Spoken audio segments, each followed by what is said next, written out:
I sat down in front of my computer and clicked on the link. The network logo filled the screen, and a few seconds later, the bumper music and show tagline erupted from my speakers. The episode was slick, and the high production costs were evident as the show's host and guest started talking about the case. My case. For the next 12 minutes, the piece led the viewer through a mystery. One that could be solved if only the police would do their jobs, and if certain people would be forthcoming. Everyone watching would be screaming at their TV, "He did it! It's obvious! What are the police trying to hide? It must be a cover-up." As the piece faded to black, I leaned back into my desk chair and sighed. Everything in the segment had been false. Not one thing posted had been factual. Hell, they even got the chief of police's name wrong. Millions of viewers just got a taste of the true crime genre, and it left a bad taste in my mouth. Did they honestly believe what was in this episode was true? Did they intentionally lie?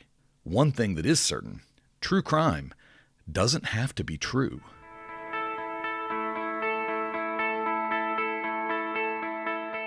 It's time to start telling our own stories. I'm Steve Kellums, and welcome to Blue Canary.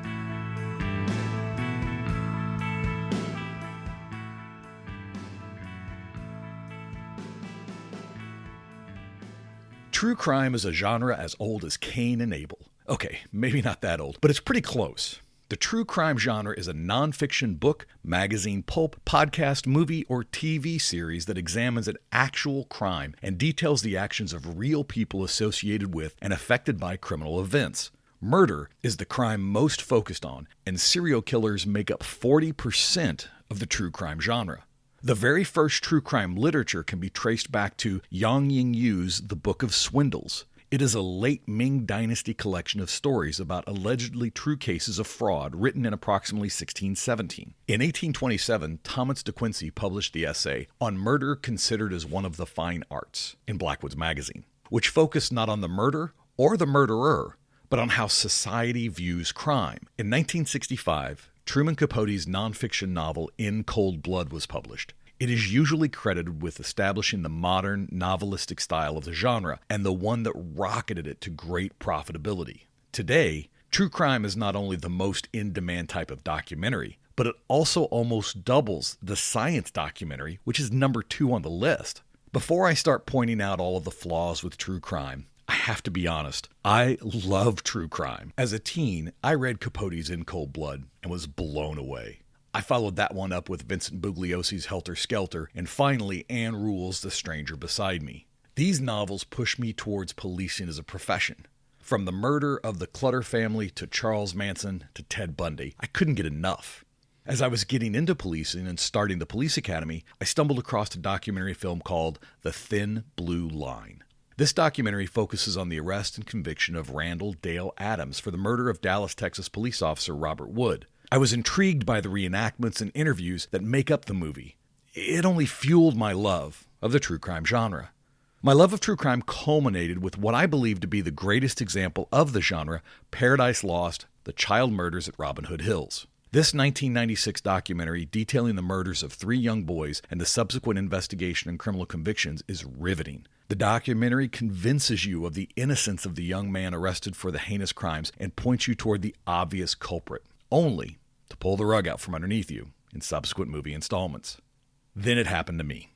Well, not directly at first, but as my career in law enforcement grew, I started to become involved in high-profile cases. Just working scene security as a patrolman at first, but later as a detective and as a supervisor responsible for managing the investigations. I started to have the inside information, the stuff the public doesn't get to see. That is when I started to notice the huge discrepancies between what actually happened and what the media, including true crime, was publishing. True crime fans love to bang the drums for the genre. They will say that the independent investigations conducted by the journalists and civilians help uncover evidence missed by the police. They will say that the books, shows, and film put pressure on the suspects, forcing them to make mistakes that will lead to an arrest. They will say that by keeping the investigation in the public eye, they put pressure on law enforcement to continue to investigate the cases. And finally, they say that this type of media can exonerate those who have been unjustly convicted of crimes they didn't commit. Let's take a look at each of those independently and break them down. Before I get started, I have to throw a caveat. In all of these cases, it is possible to find that one time where the thing actually happened. To say that something never happened isn't reasonable in the world of anecdotes. People are fallible, mistakes happen, and somebody has proof. I will be talking in generalities, and by generalities, let's call it 99% of the time. I am comfortable making these statements because they are true. The fact that someone can find the one exception doesn't change that. Let's get started. Independent investigations conducted by journalists and civilians help uncover evidence missed by the police. Sorry, doesn't happen. In most cases, the journalists and civilians show up to the crime scene long after it happened. It is hours at the quickest, and decades in some cases, before these independent investigators even start looking into the crime in question. Nothing can take the place of standing at the scene of the crime. Police investigators respond immediately and start gathering the information right away. Nothing can replace those first few minutes looking over a crime scene and having your brain absorb that information. The investigators will begin using tools to help them recall the scene over and over again in an attempt to decipher what they are seeing. The first tools were simple pen and paper, diagrams of the scene along with detailed notes. Documenting everything from the weather outside to where the potted plant was sitting became common practice in the beginning days of police investigations. Over the years, we've added other technology, from photographs to Polaroids, a staple when I started in the business, to video recordings. Today, investigators have access to video and laser imaging systems that will create a 3D image of the scene, allowing you to do a virtual walkthrough to remember what you first saw. This technology is crucial and important to modern investigations, but even all this high tech can't take the place of boots on the ground. While it is possible to solve a criminal case without being on the scene, it is very, very difficult. These first-hand observations are critical to the investigative process. As for finding evidence the cops missed, I have 3 little words for you: chain of custody. Chain of custody is the process that tracks the movement of evidence through its collection, safeguarding, and analysis lifecycle by documenting each person who handled the evidence. This is a critical step in presenting evidence in criminal proceedings. Without proper chain of custody, a judge will not allow the evidence to be submitted and used in the trial. The gathering of evidence at a crime scene has become a specialized skill over the decades. In the past, we would prop up a few folded pieces of paper near an item, snap a picture, and then use our ballpoint pen to pick it up and drop it into a paper sack. With technology today, the gathering, processing, and storage of evidence is more important than ever. Crime scene technicians and evidence specialists have become highly specialized, and without them testifying to where the evidence came from and what we did with it after the fact is almost impossible. Major cases are won and lost due to the evidence collection and storage. To think that a random person can walk into a place years after a crime, pick up something everyone else missed, and trot it into court to get a conviction is silly. Of course, you see that on TV, but in real life, it just doesn't happen. The next problem with the independent investigation is that the cops don't release all of the facts of a case to the public. But we have a right to know, the true crime junkies will scream. No, you don't. The general public does not have any right to know the details of a criminal investigation until those details are revealed in a criminal proceeding. The public does have a right to know when something happened, where something happened, and what that something was. That's it. At 12 a.m. at 123 North Main Street, there was a murder. That's all you have a right to know. Over the years, the police have made it common practice to provide small details to the public to offset any fears they might have and to elicit possible witnesses to come forward. You'll see things like brief descriptions of suspects and/or persons of interest, how the victim died, and ultimately the victim identity. But many details, as a matter of fact, most details, will be held back. We hold them back so they can be used to verify information we find out later, to help determine if people are telling the truth or lying, and to help us get a criminal conviction. This upsets the journalists and the true crime aficionados. We are concerned about bringing the perpetrators to justice. The journalists are concerned about ratings.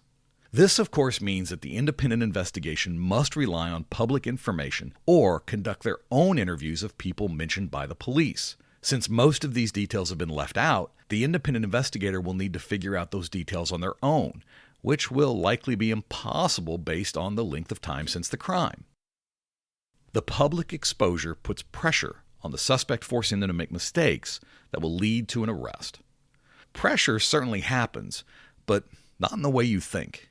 Having books, TV shows, movies, and podcasts about your suspected crime or about a crime you were involved in but no one knows about can definitely cause pressure. True crime fans would have you believe that the pressure causes the suspects to confess, to clear their conscience, or perhaps to revisit the scene of the crime and tip police off. Maybe dispose of evidence, and the police watching them can catch the killer red-handed, wrapping the case up. The journalist gets to be the hero for their intrepid investigations that push the perpetrator into their fatal error. The truth is that when this kind of pressure happens, everyone clams up. The cooperative witness who has spoken to the police on several occasions, always helpful and trying to remember anything they can, find themselves ambushed by a journalist in a coffee shop. The journalist asking questions that the witness has answered many times already, and in some instances, even accusing the witness, just makes them decide to stop talking. Stop talking to the press, stop talking to the friends and family, and stop talking to the police. The quickest way to shut down a promising lead is to spread it all over the media.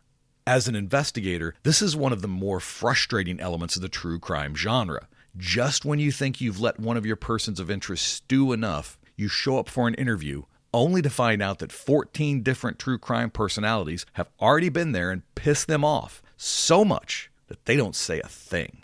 The real public pressure that comes from the true crime genre falls squarely on the shoulders of law enforcement. If it wasn't for my generous sponsors, I wouldn't be able to tell my stories or help you tell yours. Let's take a quick break and hear from one. The Legal Liability Risk Management Institute is the nation's largest provider of liability and risk management services in the United States. Our goal is to help reduce liability, reduce lawsuits, and enhance officer performance. Regardless of the size of your agency, we have a risk management solution. You may contact us at www.llrmi.com or call 317-386-8325. Have you ever built a house or done a major remodel? You get several bids from contractors, professionals who make a living off of building and doing exactly what you want done. Then, once they start working, do you jump in and start telling them how to do it and even start trying to finish some of the projects on your own without any experience or knowledge? If so, then you are cut out for the true crime genre. They are amateurs trying to do a professional's job. Keeping the investigation in the public eye, they put pressure on law enforcement to continue to investigate the cases. Cops get personal when it comes to cases, specifically violent crime. Vern Geberth, the author of Practical Homicide Investigation, gave all his students in his courses a small plaque. I still have it, boxed up with all my other things I took out of the office when I retired. It says, "Remember, we work for God." The deceased can no longer defend themselves. They can no longer speak for themselves, and they cannot name their killer. The homicide investigator must do that for them. So, forgive us when we take these cases home with us. We think about them when we wake in the morning until we go to bed at night. We take them personally. The problem is basic math. In 2020, there were 21,570 murders in the United States. There are roughly 15,000 detectives in the United States. Less than 10% of those detectives specialize in homicide. That means for the 1,500 homicide detectives out there all over the U.S., they are carrying 14.3 homicide investigations a year. Of course, that would only happen if they were all equally distributed across the United States, which they are not.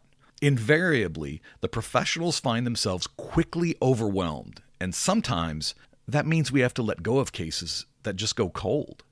Of course, a group of officers that drink milk of magnesia out of the bottle to control their ulcers really need some true crime podcaster blowing up the interwebs trying to get them fired because they haven't dug up Aunt Edna's backyard yet. We don't mind tips, and sometimes we'll even assist with the media to generate some if we think they will be helpful with the investigation. But as a general rule, we are doing everything we can. This type of media can exonerate those who have been unjustly convicted of crimes they didn't commit. Finally, we can agree on something. As we saw with the Thin Blue Line and Paradise Lost documentaries, an investigative reporter who reviews all of the documentation presented at trial can be very helpful in finding issues that were overlooked or prevaricated during the trial that ultimately put an innocent person behind bars. These two examples are good ones, but there are many more. The important point of distinction is that these types of true crime media don't convict the perpetrators. It only exonerates innocent people who have become victims of the system. There are many detractors of the true crime genre that have nothing to do with law enforcement. These detractors often call true crime garbage media or trash culture. They feel that these types of books, shows, and movies glorifies the criminal and takes advantage of the victim simply to make money. While I don't necessarily buy into that argument, I do think it brings up a very important point. The purpose of true crime as a genre, be it books, articles, podcasts, radio shows, TV shows, or movies, is to make money. Period. If they don't make money, then they can't keep doing it. So no matter how much of a crusader the host may be, or how committed the production company is to the product, if they don't make money, it goes away. When money becomes the driving factor, then rules go out the window. Cops must follow rules. We have rules of evidence. We have rules for interviews and interrogations. We have rules for searches and seizures. And we have rules codified into the Constitution. No matter how much we may want to do something or how much we might believe someone is involved, we still have to follow the rules. Journalists have no such rules. It's easy for them to proclaim a suspect without evidence. It's easy for them to edit the entire project to point towards one specific person as the culprit. It's easy for them to make the cops out to be the bad guys, and it's easy for them to say we aren't doing anything. None of it has to be true. I'm not telling you to stop listening to your favorite true crime podcasts. Don't turn off the streaming true crime series on your favorite provider, and don't avoid the next great true crime documentary. Instead, when you watch it, do so with a critical eye. Understand the issues and the problems with the genre, and remember that true crime doesn't have to be true at all. And that's the story we have to tell. Thank you for joining. As always, I'm curious what questions you're getting asked. What isn't the news covering? What story needs to be told? Connect with me at bluecanarypodcast@gmail.com.